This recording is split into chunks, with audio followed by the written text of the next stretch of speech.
So this read-only memory is a temporary storage device. It's a temporary storage device which holds the data the OS process, the operating system processes that CPU might use during the operation, right? So it's a temporarily storage device. First of all, this is a temporary storage device. So here the operating system use this temporary storage during the operation, and it can, as a name, it is a only read-only memory. That means the CPU can read the data only here. We cannot write, we can just read the information or the instruction that is there, we can just read only. This ROM is a non-volatile memory. What does it mean? The non-volatile means if you just turn off the power, then even the memory will be there. So it's a very important thing, it's a non-volatile memory cell. Non-volatile memory cell. So that means even if you just remove the power or the power goes down, the memory will be, or the content of the memory will be there. Due to this reason, the ROM is used in the applications where we want to store the data permanently. So what is the basic structure? If we look at the basic structure, to understand the basic structure, if we just consider a 2 to the power k ROMs, for example, a ROM, read-only memory, contains 2 to the power k words. Then, by using the k address lines, by using the k number of address lines, we can access or we can select any of the words.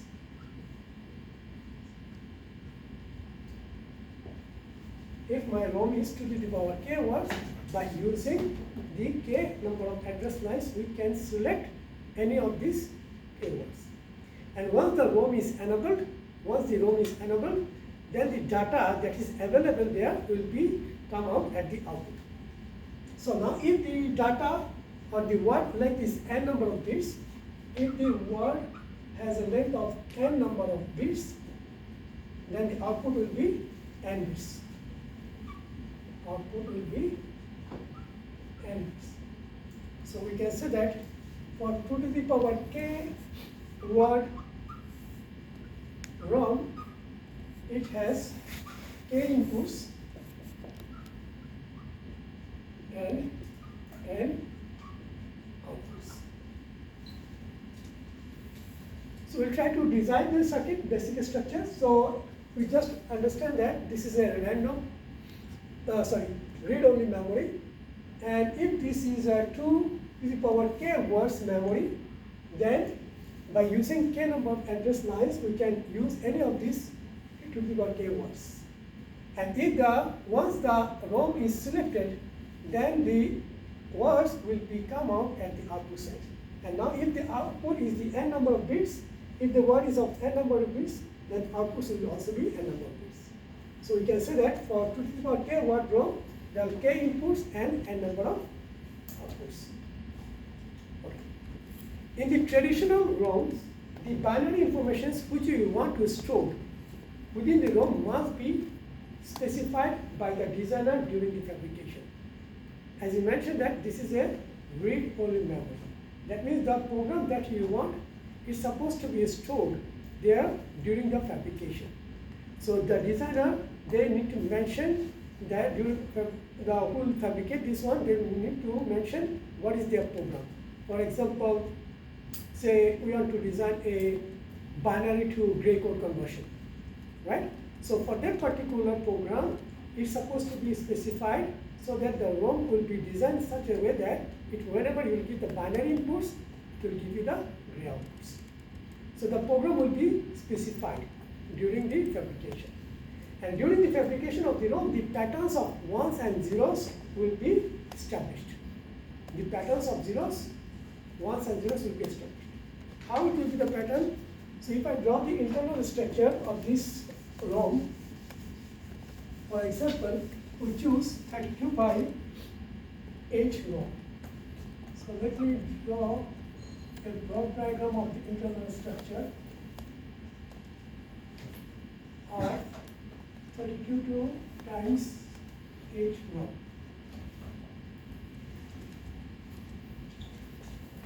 So it means that it has 32 address lines, and each address lines will contain the word length of 8 bits.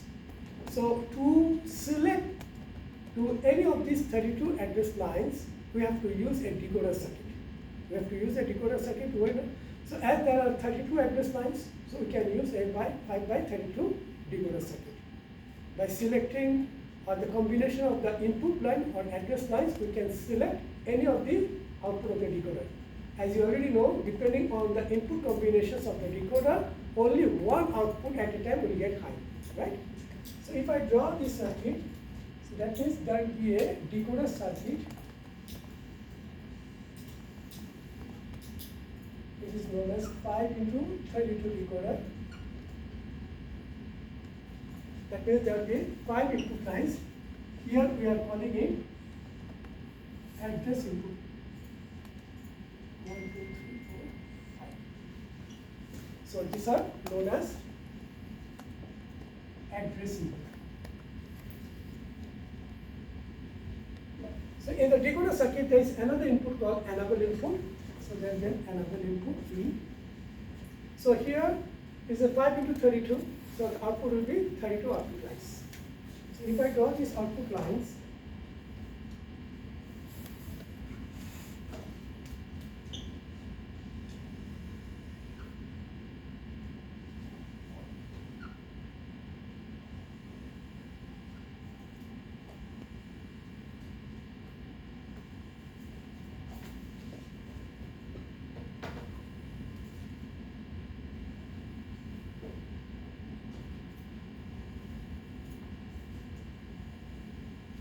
so this is a dot line. So it is 0, 1, 2, 3, 4, 10, 28, 29, 30, 32.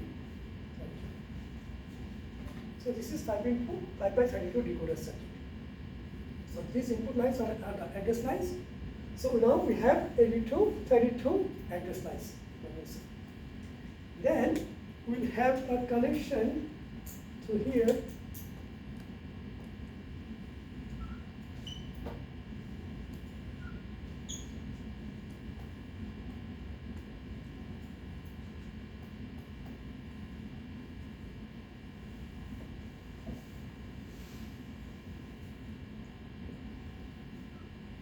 So we have 8 output lines.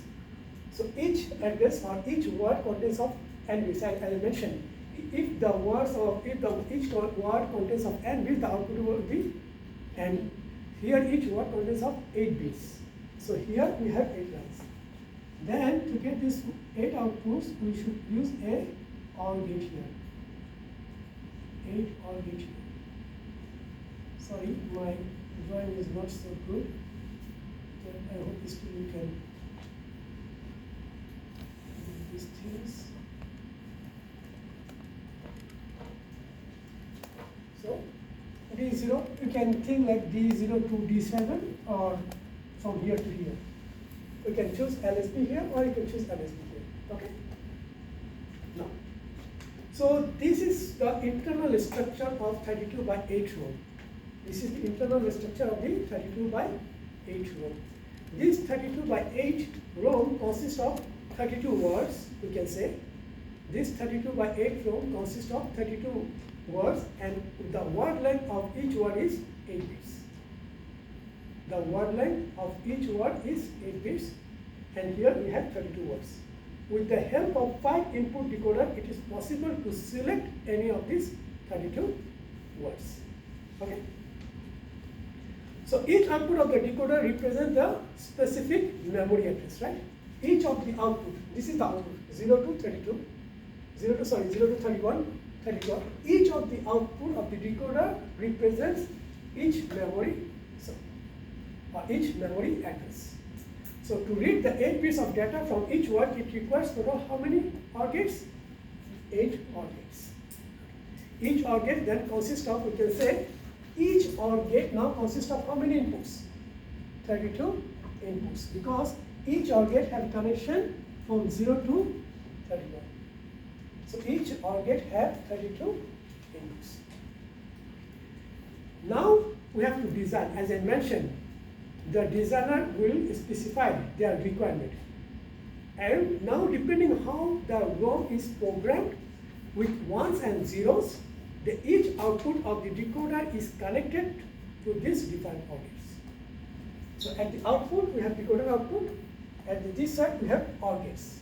Now depending on the user requirement, this connection will be defined. Either there will be ones or zeros. So there will be interconnection between these gates and output of the OR. So we have to have an interconnection between what? Between the OR gate and the output of the decoder circuit, depending on your requirement. Each cross point is programmable. So these are the known as cross point, right? These are the cross points. So in total there are how many cross points? To the power 56 cross point, 32 times 8, right? If I'm not wrong, 32 times 8 is 256 cross point.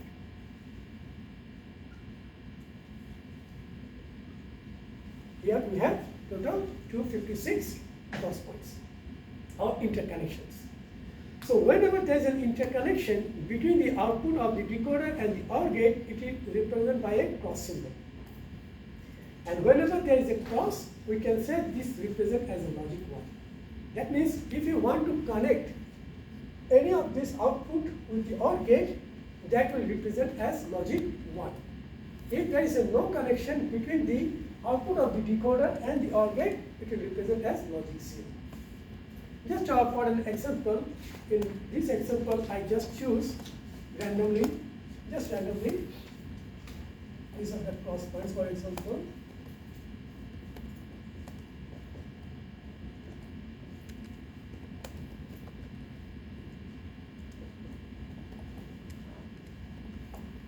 Like this.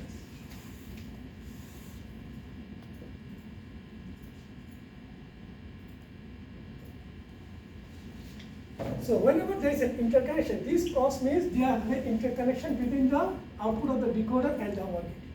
So when there is a cross connection or the interconnection between the output of the decoder and the OR gate, that will represent logic 1. If there is no connection, for example here we don't have any connection, here we don't have any connections, here we don't have any connections, those will represent logic 0. Later on I will show you more internal structures, how we can actually get this structure. This is just lines, but here whenever we try to design the circuit, we need to use the MOS circuit, metal oxide semiconductor circuit. I will show you later on. But just at this moment, this is the internal connection of a 32 by 8 ROM. So here we have to use a 5 by 32 decoder. These 5 input lines are known as address input lines. By selecting these address input lines, we can actually select any of these 32 memory address. Any of these 32 memory address. Because the decoder circuit we already know, when according to depending on the input combinations, only one output at a time will be high. So for example, it is 0, 0, 0, 0. This address line is set. If it is 0, 0, 0, 1, 1, that means these 0, 1, 2, this address line should be set. If it is 0, 1, 0, 0, that means the 4, 0, 1, 2, 3, 4, this address line should be set. So depending on the combination of the address input combinations, we can select any of these 32 output memory address. Then, according to the program, we already specified ones and zeros in this here. So we just only read. For example, if you choose at 100 and or 101, for example, 101, that means 5, 0, 1, 2, 3, 4, 5. So this one here we can see we have 3 interconnection lines. So this one will be logic 1, this one is logic 1, this one is logic 1. And there is no interconnection here, so these are logic 0, logic 0, logic 0, logic 0, logic 0. So at the output, we'll get what? 0, 0, 1, 0, 0, 0, 1, 1. Okay? So this is a read-only memory. It can only read. We already specified during the fabrications what will be the memory. As I mentioned, if you just want to design a binary to gray code, so you already know what is the binary information, what is the gray information. According to that table in the reference book that is there is the reference in the reference book, there is the table that one. According to the reference table, we can select which interconnect should be connected or given the logic one, and the rest of the interconnection will remain unconnected. Then we can select that as the logic zero. So then, according to your input signal, the binary input, your gray code will be there. So if you just look at the, I already uploaded the reference book. If you just look at the reference book, as I mentioned somewhere here, let me see where I mentioned here.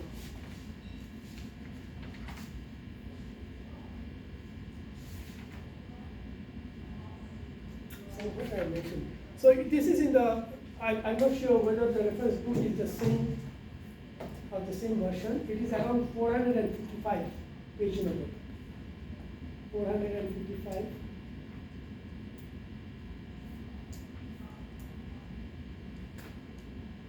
No, sorry.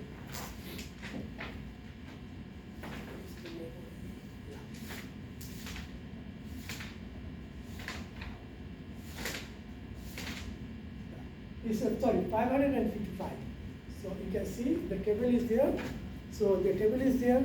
So according to the table, you know what will be the connection here. Which one will be 1, which one will be 0. So you have to select those connections. Now whenever you give to the input, according to the input binary input, you'll get the output here. So this is the read-only memory. So for example, if we have in Excel, maybe I will give you something like this table. So I'll give you the address lines, I'll give you the what will be the output, then you just need to design the circuit. You have to select the connections, okay? Or maybe I can ask you to design the binary to the gray code conversion. So you need to know the table of the binary to gray code conversion, and according to the table, you have to design the circuit. Okay. So once the data is stored, what does it mean? Once the data is stored in the ROM, then with the help of the address line and the enable input, we can read the data from the ROM, right?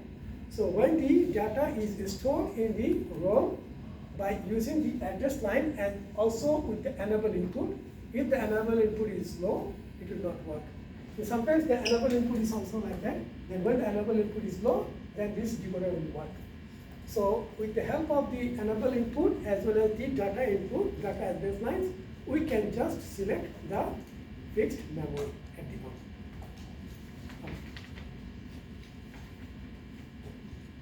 So this type of ROM is the very basic ROM, is known as mask ROM. By using, because as I mentioned, this is the just overall internal circuit, but we need to design the circuit by using the MOSFET. So by using some lithography technique with some masking technique, we can design this ROM. That's why it is known as mask ROM. The very basic one. The very basic one is known as the mask ROM. But here we cannot remove the data. We cannot erase the data. Once the data is stored, it will be there. The second type of ROM is known as programmable ROM. Okay, programmable ROM. Then we'll talk about this programmable ROM. This is the very basic one, which is known as a mask ROM. Then we'll talk about the programmable ROM. In case of the programmable ROM, the user can program. The user can program according to their requirement. But they need a special type of hardware to program or to get the interconnection. So this ROM, PROM, is known as programmable ROM, is also known as the second type of ROM,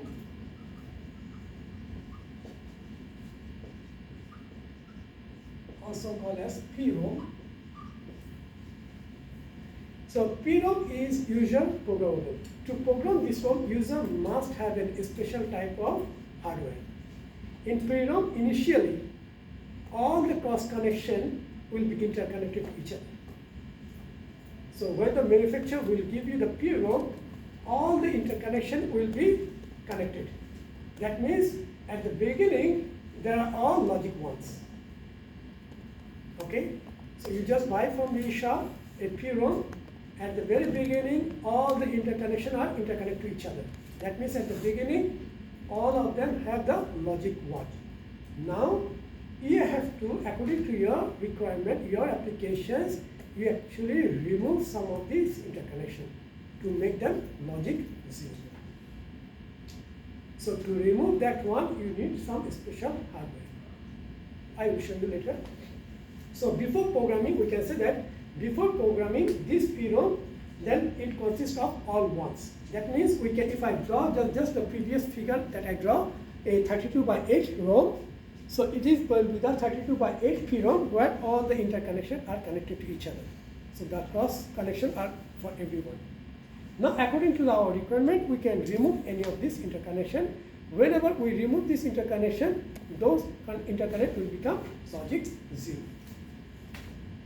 So after programming it, it is possible to remove some of the interconnections based on the requirement, right? So the pin will be there. According to the pin, we can just remove. Okay. But once the user will program it, then it is irreversible. Once according to your requirement, you just change it. That is B. So we can say this PROM is only one-time programmable. This PROM is just only one-time programmable.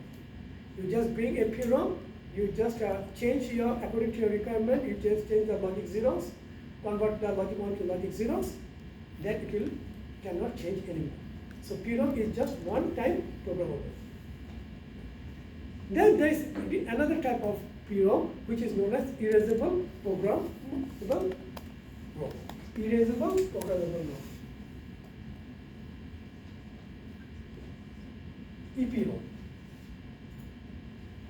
That means, in that case, we actually erase. It is not one time. You just make a one program, you just use it. Now you need to use your ROM for any other purpose.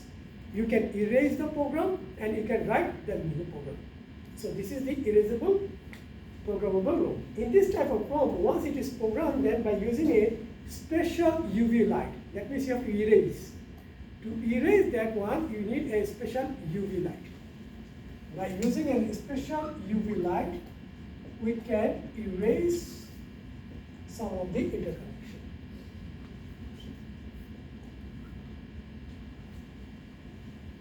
So to erase the content of the ROM, if you see the chip of the EPROM, you can see there is some opening, a glass quartz opening. Through that glass quartz opening, we just send the UV light. That means we can erase the whole content. It's not like that we're just erasing only one word. For example, this is 32 by 8 memories. So there are 32 memories. So we are not erasing only one or two memories. Whenever you are imposing the UV light, whenever you are giving the UV light to erase the memory, it will erase all the informations, all the 32 memories. So to erase the content of the ROM on the chip, there is a small transparent quartz window. And when this window is exposed to the UV light for a certain duration, then the content of the ROM will be removed. So whenever you have exposed that window to the UV light for a certain duration, then all content will be removed. So this is the EPROM, erasable programmable ROM.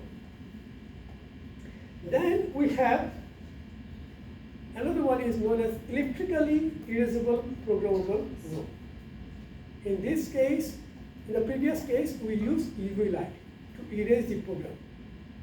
But we can also erase the program electrically. That is known as electrically erasable programmable ROM, which is EEPROM.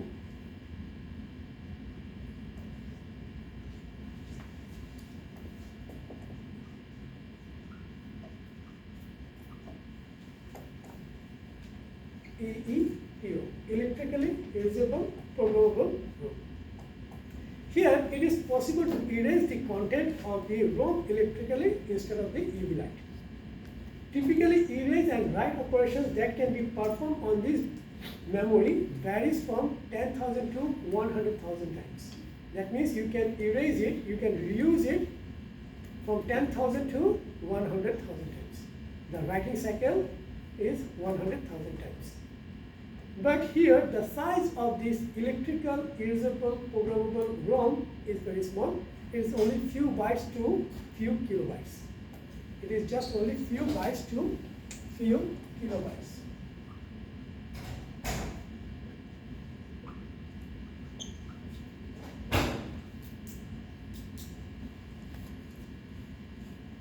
Okay, so the size of the electrical erasable programmable ROM is just only few bytes to few kilobytes. That means this kind of memory or ROM is used to store only a small amount of data. It allows byte level write and erase operation. It allows to read and write in a byte level. That means at any given time, one byte of words or information can be written or can be erased.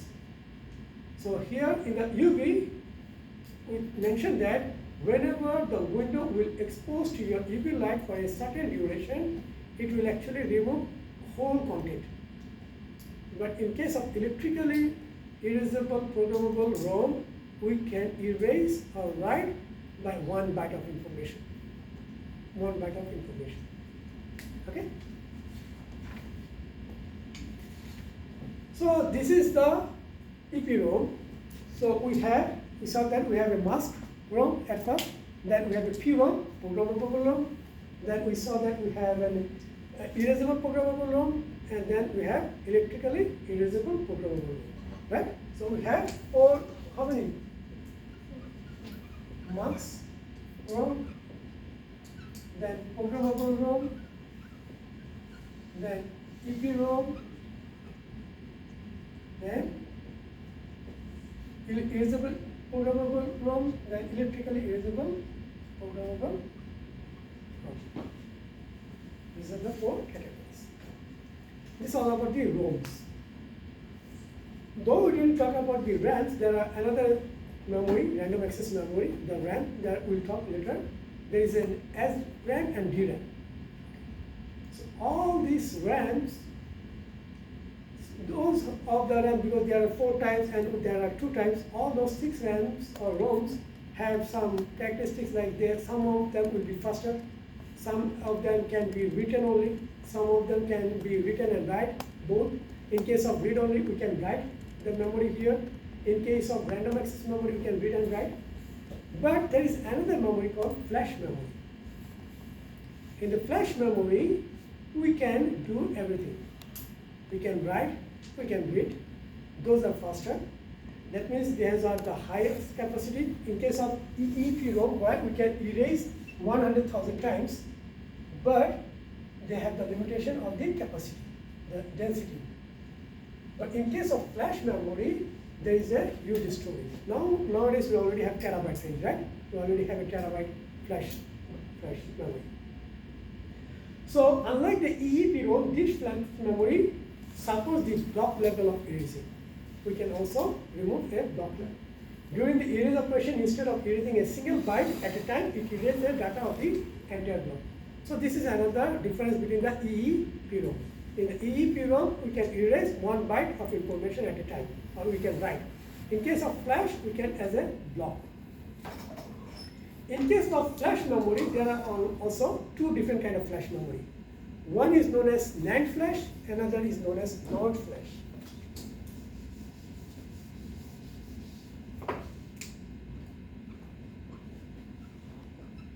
NAND flash, another one is known as NOR flash. The NAND flash is good, has good writing speed. The NAND flash has a good writing speed but slower read speed. It has good reading speed, good writing speed, but slower read speed. Whereas in case of non-flash, it is opposite. It has slower write speed and good read speed. That's why whenever we use the memory, for example, our flash drive, any memory RAM, we use the NAND flash. On the other hand, the non-flash are used in the microcontroller. In the microcontroller or in the BIOS chips, they use the non-flash because their write is not very important, but the read is very important. That's why in the microcontroller and the BIOS chip, non-flash are used, and in the normal flash memory, the memory cell, we use the NAND flash. Okay. Now, so this is all about this memory cell. Now, as I mentioned, I want to describe more in details about these structures. How we can design this 32/8 ROM by using the MOSFET. So we already know, we have done the electronic circuit or the semiconductor device. We talk about the two different kind of transistors, right? One is the bipolar junction transistor, and one is the metal oxide semiconductor field effect transistor. That MOSFET, usually we can use that FET for amplification as well as for switching and also the memory cell. So widely MOSFET are used for memory cell. So in the MOS structure, if we can remember, there are three terminals. One is a gate terminal, then we have a drain terminal, and then we have a source terminal.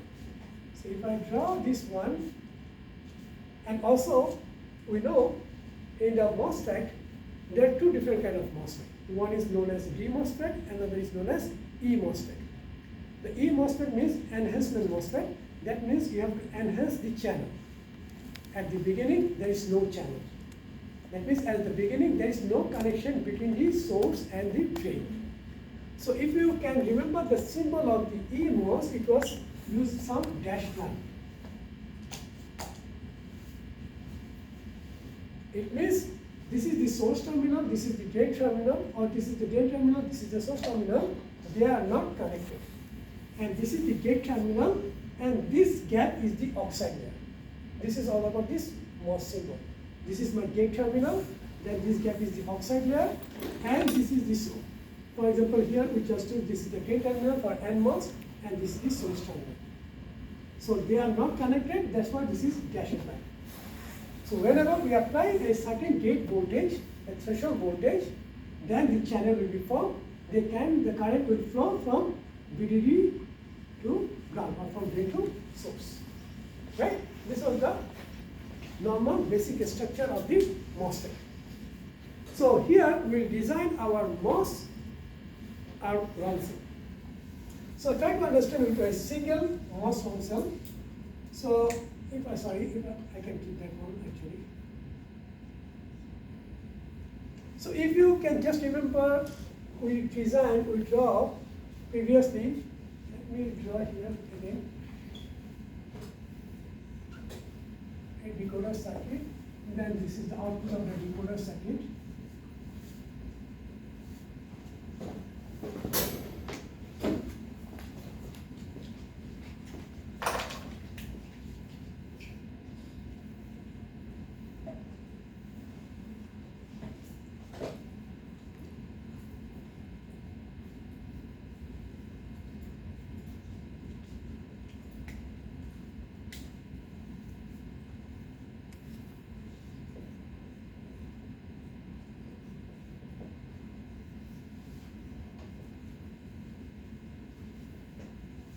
Like this, right? So these are the output of the decoder. These are the red lines are the output of the decoders. We can say these are the rows. And these interconnections with the decoder output and the OR gate is known as the columns. So these are the columns. As I mentioned, the interconnection is very important. The output of the decoder and the OR gate. each of these interconnection actually is our motion. So if I draw this motion now here, so for example,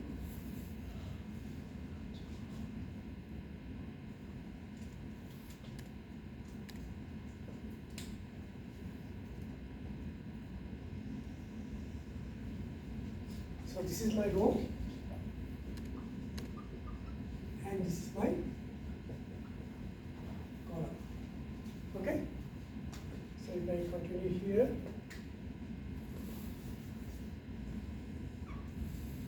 there you go. And this is my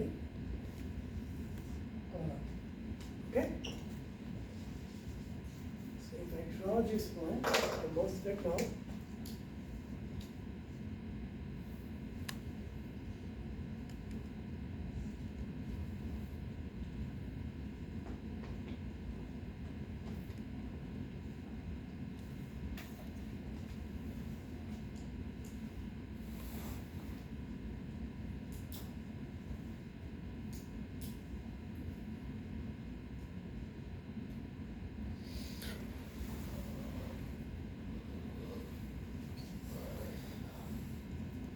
So here, if I just connect the gate with the row, and here if you don't connect the gate with the row, it is for storing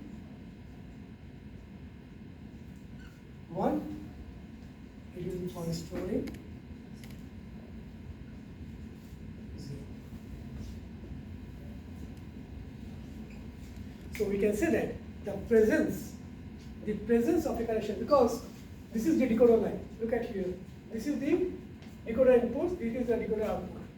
For example, just as I mentioned, 0, 0, 1, 0, 1. So we just select 0, 1, 2, 3, 4. This line. When the address line is 0, 0, 1, 0, 1, this output of the decoder selected high. Only one of the output will be high at a time. This whole entire row is high now. Right? This whole entire row is high now. So this whole entire row is high now. Just for example. And now, just for example, as I mentioned at that case, these two was interconnected. That means this one, the gate terminal is connected to the row. So we can say that the presence of a connection from the row to the gate of the transistors present a 1. Because when the row line is taken high, all transistors will get connection to that row line turn on. So that means what? So whenever this line is connected high, so when there is a high, the gate will get enough voltage, so it will turn on the channel, then the connection line it will be turned on. So this is the column line will be high and will get to the,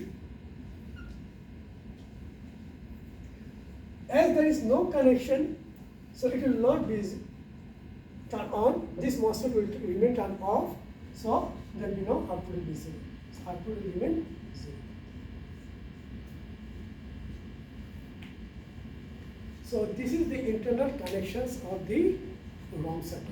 So again I am repeating, the presence of a connection between the row line to the gate of the transistor present logic 1 at that specific interconnection.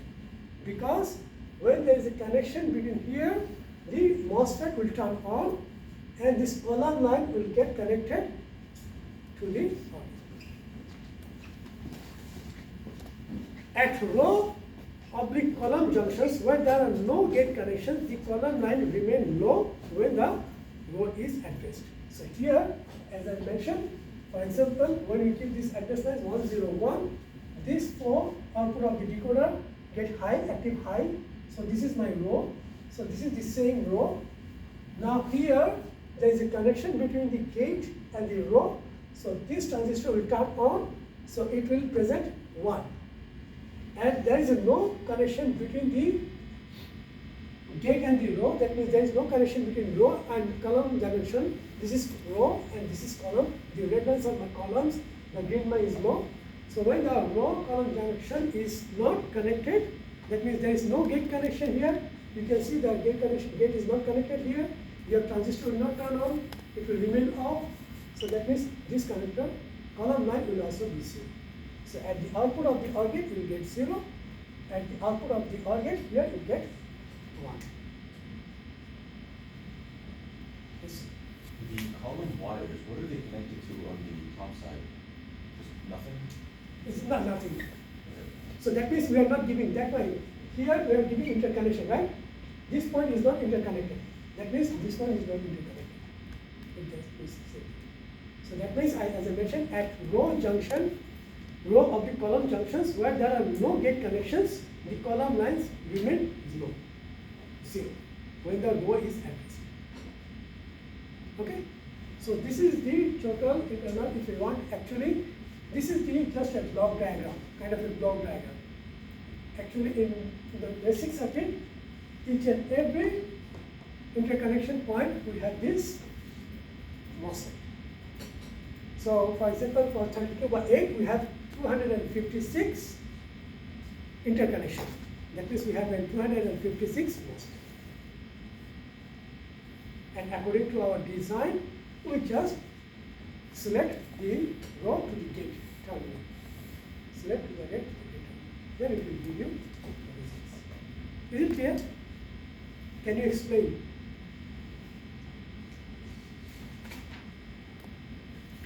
So if I want to draw the array, for example, a simple row array, simple row array.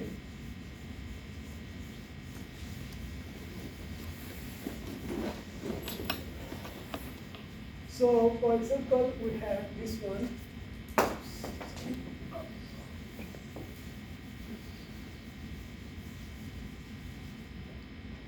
So we have this decoder line at first, 5 into 32 decoder. So 1, 2, 3, 4, 5. There is an analog input. So this is A0 to A4 address line. Then we have this 32. Just for example, I just got few only of them. 1, 2, 3.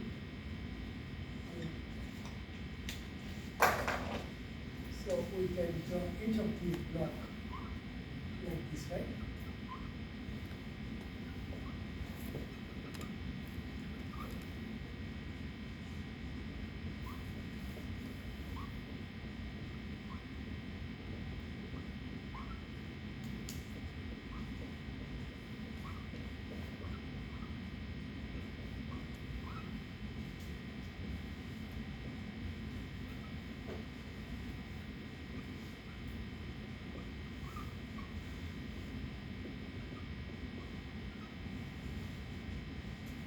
This is 0, 1, 2, and this is 31, and then we can draw the column lines here.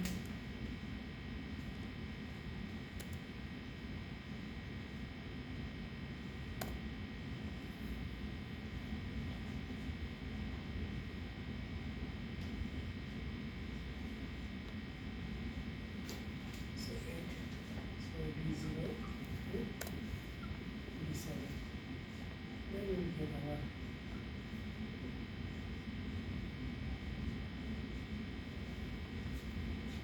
so we can easily draw this 32/8 long array, right? Then if we just want to distinguish between zeros and ones, we can draw something, for example, these are ones.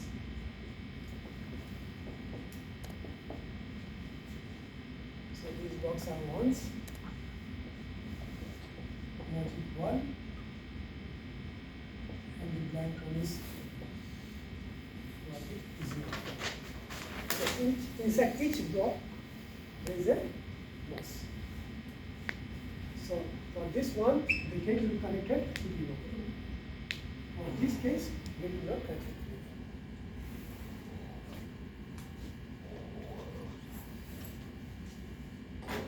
So as I mentioned, you just go to the reference book. I have already uploaded, right? In the reference book, you can see there are some structures to design the binary to gray conversion. So you need to know that as well. So how it works? So when the binary address will be given, to this address input lines, one of the memory will be selected, and then according to the information that is stored in the memory cell, we get the output. That means we can say the high connected to the column lines for the transistor at each junction. So where the binary input will be ran, the corresponding row line gets high. For example, as I mentioned, this row line get high.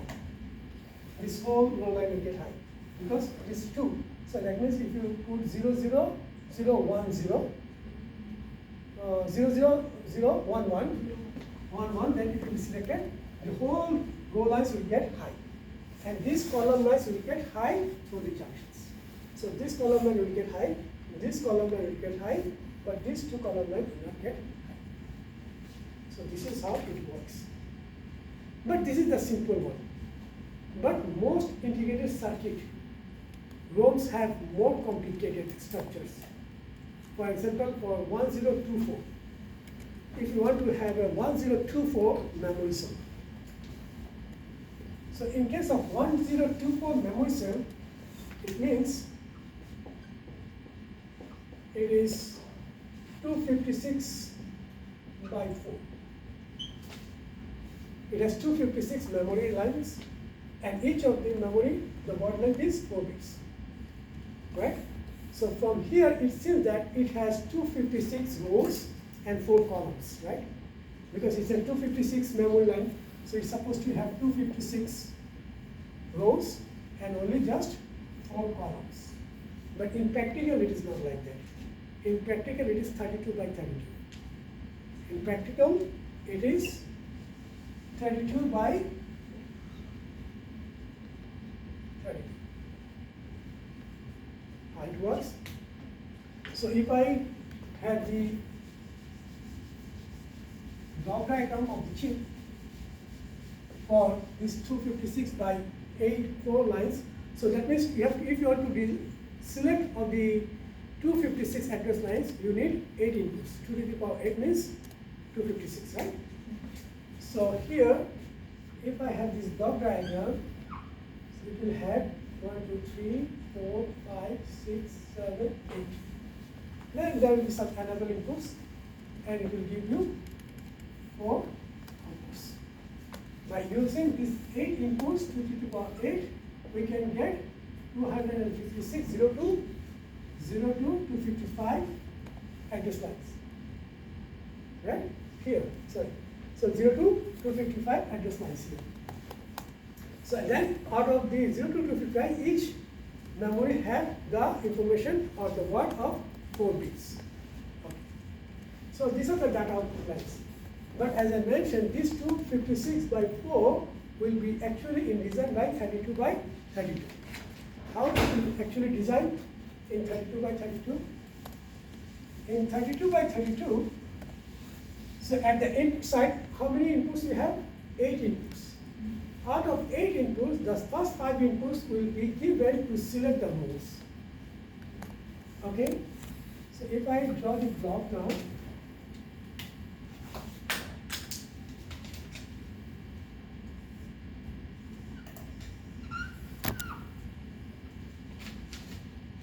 this is called 32 by 32 memory. Here we'll give a row detector circuit. Now we'll call it a row detector.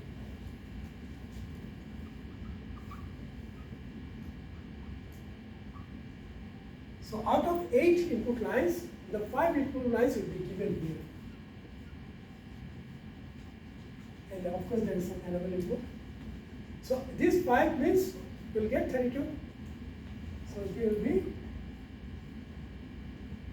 32 lines. Okay? So from 0 to 31. Then the rest 3 input lines will be given here to select the column lines. So this one is known as column detector. So A5 to A7. This is A0 to, sorry, this one, A4. A0 to A4, these pipelines will be given to this row detector. So this will detect any of these 32 rows. Then rest 3 inputs will be given to the column detector. In the column detector also we have 32, right? 32 by 32. That means we have the detector lines. So we need to use 4 1 to 8 detector. We have to use 4 1 to 8 detector here. Inside this block, there are 4 1 to 8 detectors. Depending on these 3 input combinations, we can select this, any of these 4. This is how inside we can design this 32 by 32. So 5 of the 8 address lines are detected, decoded by the row detector to select one of the 32 rows. And 3 of the 8 address lines are decoded by the column detector to select 4 of the 32 columns. 4 of the 32 columns. That can be vice versa also. Right? Yeah. So we need the 4 output. So 4 columns, we need to select as 4 columns, right, at a time. 4 columns. So we have 4 into 8, right, is 32. So 4 columns, so 1 to 8 detector will give you, for this detector will give you 4. This detector will give you another 4. This gives you another 4. 1 to 8. I think it's 3 to 8. 3 inputs and 8 outputs. Maybe 1 is for selection, which one will be the out of 4?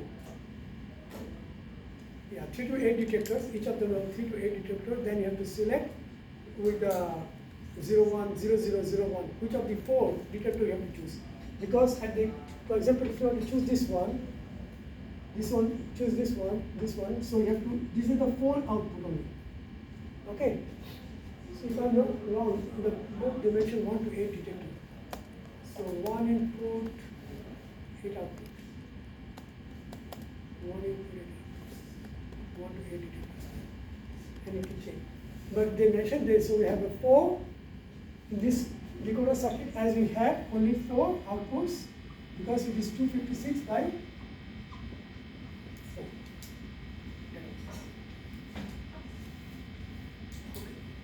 The last one today I want to talk about this programmable ROM. So this is the mask ROM. So this is how we can design the mask ROM. Thus, for every interconnection there is a 1 MOS.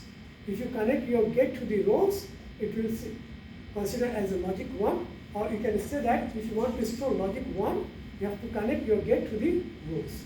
If you want to store logic 0, the connection between the gate and the rows will not be there. So this is the mask ROM. Now in case of programmable ROM, that means you already have the ROMs.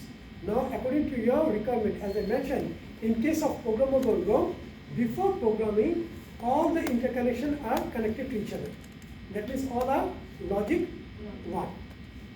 And according to your requirement, you have to remove some interconnection to make it logic 0. So a PROM, that's why a PROM uses some type of fusing process. A fuse. They connect some fuses. So the circuit will be like that.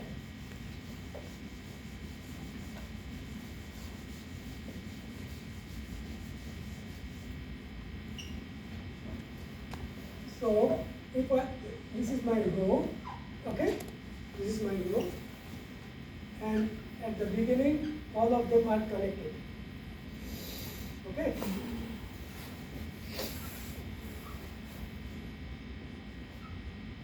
Don't get confused here, I just draw this NMOS. I didn't give that dashed line. This is the same, okay? EMOS.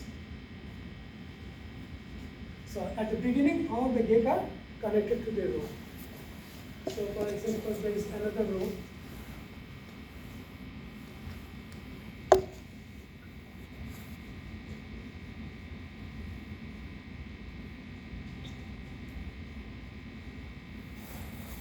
this is VDD.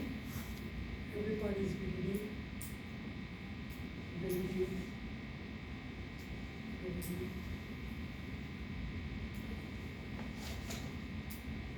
So for the P-ROM, they use some type of fusing process to store bits in which a memory link is burned open.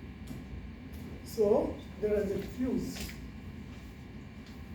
If I draw the fuse something like that, fuse to the column line. So this column line, this is the column line. The fuse is connected, some different kind of fuse is connected.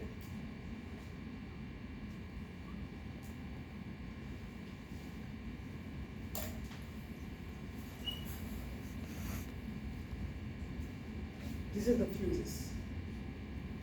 If you want to store logic 0, you have to bond open, or you will keep intact. If you keep intact, it will be a logic 1. If you bond it open, it will become logic 0. That means you have to apply a high input current. Those fusible links are manufactured into the P-ROM between the source of each transistor to the column line. These fuses are connected between the source of each transistor and the column line. Okay? This is the source, this is the source, this is the source. So here, this is the source, VDD, this is the source, this is the source. The fuse will be connected between the source of each transistor and the column line. Then, depending on your requirement, we can burn it. In the programming process, a sufficient current is injected. A sufficient current is injected to burn the fusible link, to make it open, or to create logic 0. The link is left intact for store 1. So, this fuse, there are 3 basic different kind of fuse. 3 basic fuse technologies used in the P-ROM. These fuses can be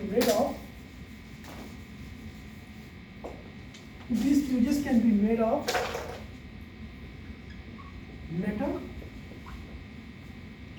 special kind of metal, which is usually nichrome. It can use a silicon link, or it will use a PN junction, a director diode, something like that.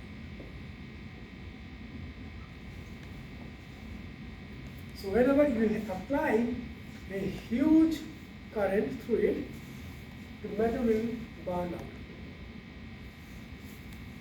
When the heat generates, it will be just broken. In case of silicon, whenever you apply a huge current, due to the temperature, it will become silicon dioxide. When it will become silicon dioxide is nothing but on insulator. In case of reactor also, the PN junction at the high temperature, when it will reach to the breakdown region, it will become. So the fuse is connected between what? Between the source of each transistor to the column. If you want to store 1, you should keep intact. If you want to store logic 0, you have to apply high current so that it will burn out. So this is how we can design a P-ROM by using CMOS with a special kind of these fuses. So fuses are made of, usually the fuses are made of either metal or silicon or the P junctions. So this is all about for today. So you can get all the details in the reference book. I will also upload my handouts, but all the details are in the same reference book. So we continue from here in next class.